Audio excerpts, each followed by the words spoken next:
Idol, testingin natin tong fog light. Ito, pinaka-testingin natin. Ito, tingnan natin yung power nya. Ayan, may power siya. Meron siyang positive na supply. Tapos ito yun sa kanyang fog light. Ayan, re-recta natin yung fog light nya kung ilaw siya. Ayan, oh. Ayan mga idol, may ilaw, oh. Ayan, wala. Ayan, meron.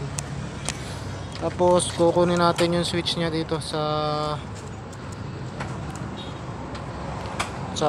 loob. Yan.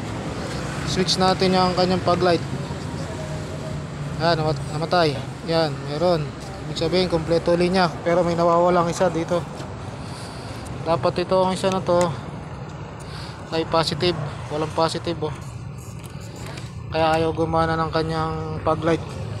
Kulang siya ng positive. Ngayon, isi-series lang natin siya dito para gumana na siya ito. I-series natin itong isa na to. Ngayon mga idol, kompleto na siya. Gagana na ngayon ang kanyang fog light. Ngayon mga idol, gumagana na ang kanyang fog light, oh. Kompleto na ang linya ng kanyang relay. Yun lang mga idol, maraming salamat. Thank you for watching.